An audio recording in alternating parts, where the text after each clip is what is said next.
Hello ji, good Morgan, I mean good morning. तो क्या हाल चाल? आई होप सब कुछ अच्छा चल रहा होगा। काफ़ी दिनों बाद बात कर रहा हूँ मैं।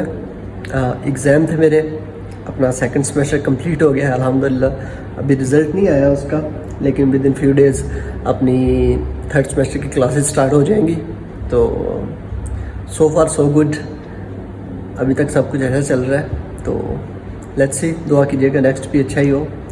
सो आज बात करेंगे इस बारे में कि क्या is it worth to come in Malaysia in 2025 मैं इसलिए कह रहा हूँ कि अभी जो 2024 का सेमेस्टर था, जो लास्ट हो सकता था, वो ऑलमोस्ट गुजर चुका है।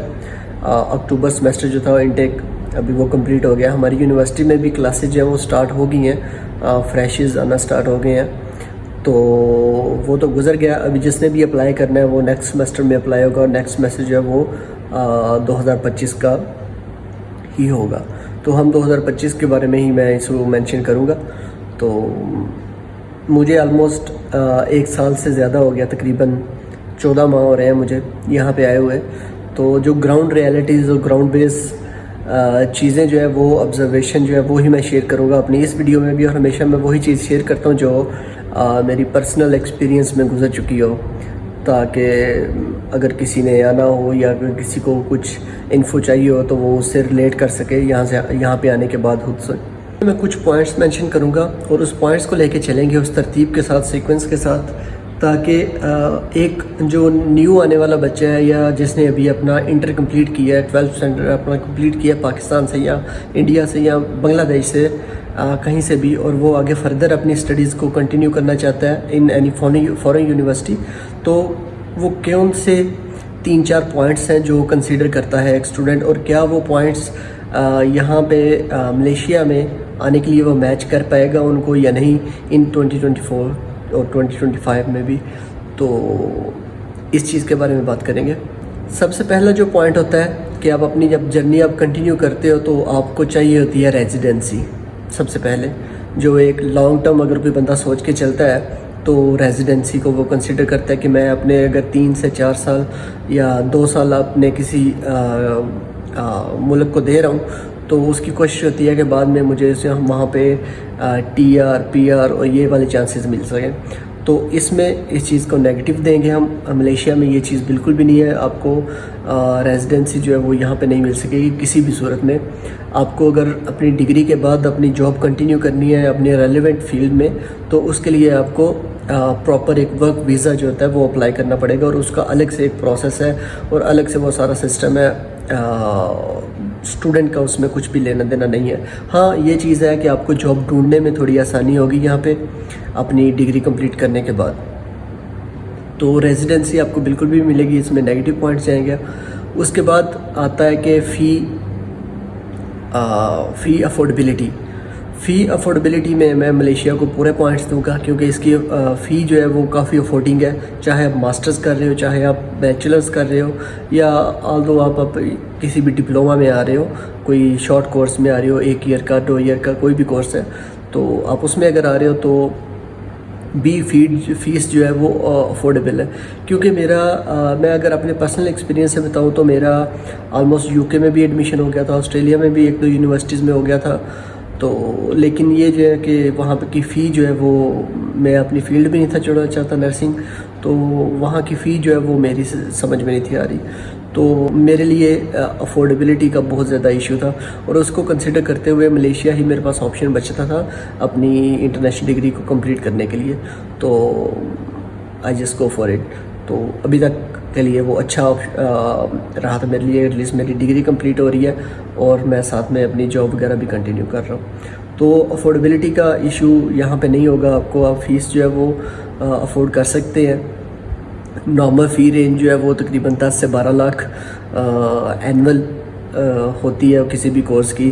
थोड़ी बहुत वेरी कर सकती है आपकी यूनिवर्सिटी और आपकी जो आप कोर्स ले रहे हो उसके अकॉर्डिंगली, लेकिन ये है कि एवरेज जो है वो यही है, 12 से 15 लाख के इन बिटवीन आप करेगा साल का। अफोर्डेबिलिटी का क्लियर हो गया। इसके बाद बात करते हैं वो पार्ट टाइम वर्क की। पार्ट टाइम वर्क ये थोड़ा सा कॉम्प्लिकेटेड है और थोड़ा सा ट्रिकी ऑप्शन भी है इस चीज़ में, क्योंकि जितने भी स्टूडेंट हैं ऑलमोस्ट वो सभी के सभी काम तो कर रहे हैं, ऑलमोस्ट सभी काम कर रहे हैं, लेकिन कैसे कर रहे हैं, कितना कर रहे हैं, ये कुछ भी कहा नहीं जा सकता और ये वेरी करता है हर स्टूडेंट का अपने पे। क्योंकि यहाँ पे जॉब ढूंढना ऑल्दो थोड़ा मुश्किल है, जॉब मिल जाती है लेकिन थोड़ा मुश्किल है, तो उसमें आपको पेशेंस भी रखना पड़ता है। और पार्ट टाइम जॉब जो है, अगर आप पार्ट टाइम जॉब के पे ही सिर्फ सरवाइव करना चाह रहे हैं और अपनी फ़ी वगैरह सब कुछ उसी पे निकालेंगे तो आपके लिए थोड़ा सा ये चीज़ डिफ़िकल्ट भी हो सकती है, थोड़ा सा ट्रिकी भी हो सकता है ये चीज़ आपके लिए, और डिसअपॉइंटमेंट भी आपको फेस करना पड़ सकती है बाद में। तो बेहतर है कि इस चीज़ को भी मद्देनज़र रखें आप जब भी आप मलेशिया को चूज़ करें, कि अगर आप नॉर्मल भी वर्क करते हैं तो ज़्यादा नहीं तो अपनी हाफ फ़ी जो है वो आप पे कर सकेंगे अपना डेली एक्सपेंसेस के साथ साथ। बाकी की फ़ी जो है वो आपको मैनेज करना पड़ेगी, घर से मंगवानी पड़ेगी, या जैसे भी आप लोग करना चाहते हैं उसके हिसाब से आप लोग देखिएगा। तो पार्ट टाइम वर्क में इसको हाफ पॉइंट दे सकते हैं आप, क्योंकि लीगली यहाँ पे 20 आवर्स वर्क अलाउ है और 20 आवर्स बिल्कुल भी ना होने के बराबर है। यहाँ पे रेट भी इतना कोई इम्प्रेसिव नहीं है, तो वो एक तरह से ना होने के बराबर है, लेकिन फिर भी अगर आपको जॉब मिल जाती है तो आप जॉब कर सकते हो इजीली, कोई इशू की बात नहीं है उसमें। तो रेजिडेंसी में मैं एक चीज़ ऐड करना भूल गया था यहाँ पे, उसमें आपको अभी जो रिसेंट जो इनका रूल्स और रेगुलेशन पास हुए हैं उसमें ये चीज़ है कि आपको 1 साल का, जैसे मैंने अपनी लास्ट वीडियो में भी ये चीज़ बताई थी डिटेल में काफ़ी, आप लोग देख सकते हैं वो भी, कि आपको 1 साल का जो वर्क वीज़ा है वो यहाँ पे मिल जाता है अपनी स्टडी कंप्लीट करने के बाद। लेकिन उसमें कुछ स्पेसिफिक कंट्रीज़ हैं, मैंने लास्ट वीडियो में भी बताया था, पाकिस्तान और बांग्लादेश उसमें नहीं है अनफॉर्चुनेटली, फ़िलहाल के लिए नहीं है। मे बी नेक्स्ट ईयर और उससे नेक्स्ट ईयर ऐड कर दें वो पाकिस्तान, क्योंकि ऑलरेडी काफ़ी एहतजाज वगैरह और स्ट्राइक्स वगैरह भी हुई हैं पाकिस्तानी स्टूडेंट्स की जानब से, तो मे बी उस पर कुछ पॉजिटिव रिस्पांस देखने को मिल सकता है इन अपकमिंग फ्यूचर। तो लेट्स सी, उस पर देखते रहेंगे। अगर कोई ऐसी अपडेट आती है तो I surely make a video on it. So फ़िलहाल के लिए उसमें आपको हाफ पॉइंट दे सकते हैं आप। वर्क के लिए भी आपको इंडिया से अगर है तो फिर ऑब्वियसली आपको मिल जाएगा वर्क वीज़ा अपनी डिग्री कंप्लीशन करने के के बाद 1 साल के लिए।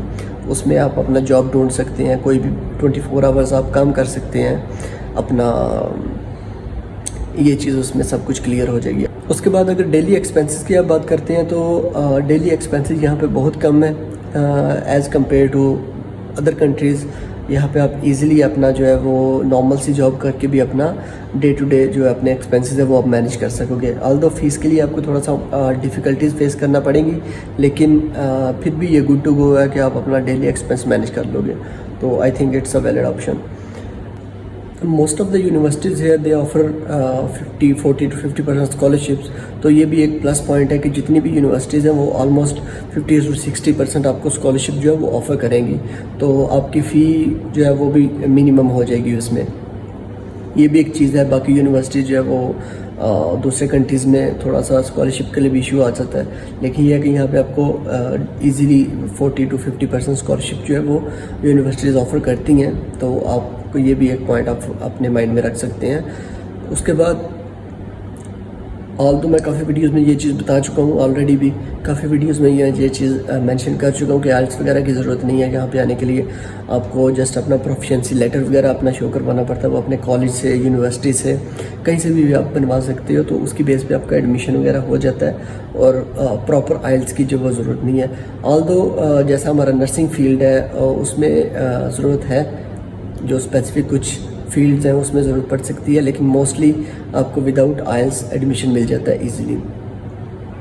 उसके बाद अगर बात करते हैं डिग्री यूनिवर्सिटीज़ की, तो यहाँ पे बहुत सी इंटरनेशनल यूनिवर्सिटीज़ भी हैं, ऑस्ट्रेलियन यूनिवर्सिटीज़ हैं, यूके की यूनिवर्सिटीज़ हैं, तो आपको एक डिग्री की एफिलिएशन जो है वो अच्छी खासी आपको मिल जाएगी अगर आप वहाँ पे करते हैं। तो यूनिवर्सिटीज़ मैंने वैसे ऑलरेडी वीडियो बनाई हुई है यहाँ पे, जो यूनिवर्सिटीज़ ऑस्ट्रेलियन और यूके की यूनिवर्सिटीज़ हैं, मैंने ऑलरेडी उस पर वीडियोस बनाई हुई है, आप लोग वो चेकआउट कर सकते हैं। सो ये कुछ चीज़ें थी जो मैंने डिटेल में एक्सप्लेन करती हैं। आई होप कि जो डाउट्स वगैरह अगर किसी के हैं तो वो क्लियर हो चुके होंगे, अगर नहीं तो फिर भी आप लोग नीचे कमेंट्स कर सकते हैं और मुझे इंस्टाग्राम पे मैसेज करके पूछ सकते हैं।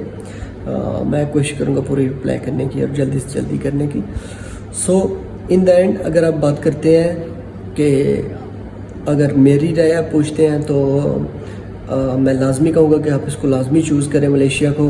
अगर आपका एडमिशन नहीं हो रहा यूके ऑस्ट्रेलिया में, अगर आपको अफोर्डेबिलिटी का कोई इशू है, अगर आपको आइल्स का कोई इशू है, तो आप लोग लाजमी इसको कंसिडर करें। एटलीस्ट आपकी डिग्री जो है वो आप एक इंटरनेशनल लेवल की डिग्री होगी, आपको एक्सपोजर मिलेगा। ठीक है, बाद में ऑप्शंस जो है वो आगे से मज़ीद निकल आते हैं। रेजिडेंसी का इशू है, आपको परमानेंटली नहीं यहाँ पे कुछ सीन होता, लेकिन बाद में ऑप्शन जो है वो आप आते हैं तो दरवाजे खुलते रहते हैं, मज़ीद आगे आपको ऑप्शंस मिलते रहते हैं, तो उसके अकॉर्डिंग आप आगे चूज़ कर सकते हैं। लेकिन फ़िलहाल के लिए तो मेरे ख्याल में यूके ऑस्ट्रेलिया में भी बहुत ज़्यादा सिस्टम ख़राब हो चुके हैं ऑलरेडी। स्टूडेंट्स काफ़ी ज़्यादा तादाद में है वहाँ पे, जिसकी वजह से वो भी अपने रूल्स के रिगार्डिंग थोड़ा सा स्ट्रिक्ट है अब। तो अगर किसी का एडमिशन नहीं हो रहा तो मेरे ख्याल में वो लाजमी मलेशिया को कंसिडर कर सकते हैं अपनी फ़र्दर स्टडीज़ के लिए। अच्छी जगह है एक्सपोजर के लिए, फ़र्दर स्टडीज़ के लिए। तो I totally recommend you guys to go for it. अपनी पूरी रिसर्च करें इस पे आने से पहले। So that's it for today video. I hope informative रही होगी आपके लिए। कुछ पॉइंट अगर मिस हो गया तो माजरत उसके लिए। मिलेंगे इंशाल्लाह नेक्स्ट किसी और वीडियो में किसी और टॉपिक के साथ। सो तब तक के लिए अपना ख्याल रखिएगा, दुआ में याद रखिएगा। टेक केयर, खुदा हाफिज़।